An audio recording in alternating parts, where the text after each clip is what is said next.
City asked you what you wanted to see on breakfast television. We've heard you this week. You wanted to learn more about do-it-yourself projects, and one of the easiest cost-saving things you can do around the house is DIY tiling. Colin Godbout from Elevated Developments is here this morning with some good advice for us. And you've got kind of three scenarios, right? We've got a floor, we've got a backsplash, and we've got a wet area, like a tub, shower type of thing, right? But the first thing you wanted to focus on was tools. So what do we have here? Like, what are these guys? I'll hold them up so our cameras can see them, and you tell me what they are.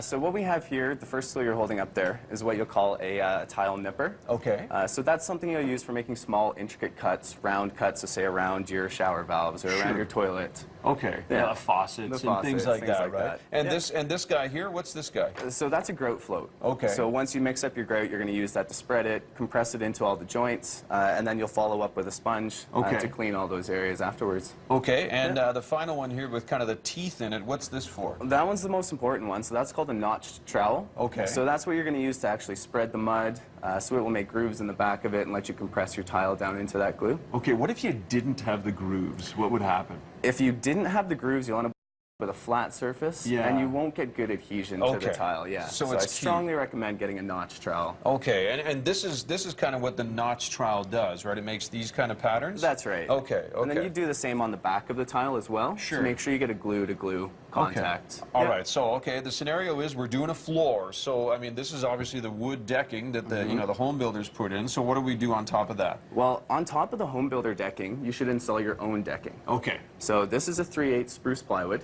So that should be screwed down about every 8 inches. Okay. So wood on wood. Okay. Wood on wood. Yeah. You can't glue that down and then screw it. Yeah. So that's going to make sure you get a good foundation, a good strong base for your tile. Okay. And then obviously you grout down some mud. And then what's this orange kind of waffle-looking piece of material? So for a renovation project and a do-it-yourself project, I recommend this Ditra product. Yeah. So what that'll do is it'll take care of any inconsistencies in your floor. It'll deal with any flecks that you have in the floor, helps prevent grout cracking, really makes it an easy project for a do-it-yourselfer. Okay. And I see you put more mud on top of that, and then the tiles go right on that? And then the tiles go right on top of that. Okay. And what are these kind of white plus signs or crosses? So that's called a tile spacer. I see. So that'll make sure that all of your tiles have a uniform spacing. Now, the common mistake is people will sit it down in this sort of direction. Okay. Which is really hard to get it out afterwards. So you got to stand it up so you can pull it out. Stand them up. Yeah. Fair enough. Fair enough. Okay, so that's a floor, which isn't that tough. And so now I'm doing the backsplash behind my stove or something like that.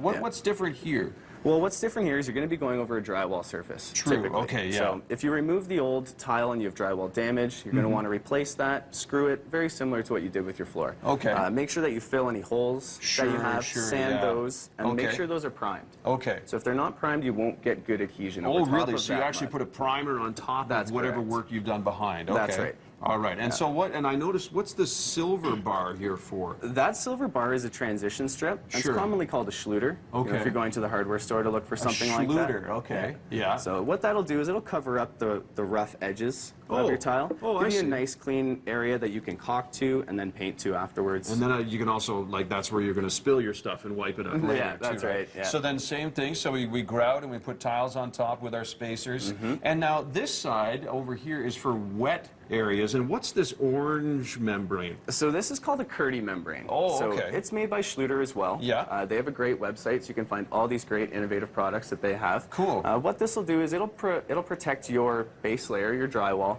or your plywood from any incidental moisture that gets through your tiles. I see, right? And that happens, right? In showers and things like that, of course.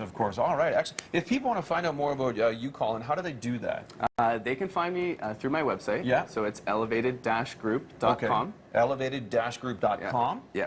Great, excellent. And of course, TD and City, we want to know what you want to see on breakfast television, so go online, citytv.com, click on the TD We Hear You link and vote each week. If you're interested in Colin's work, of course, you can hit up his website, elevated-group.com. We also have information on our website, breakfasttelevision.ca. It's great. Simple, tiling, ideas. You can do it at home, save yourself some money.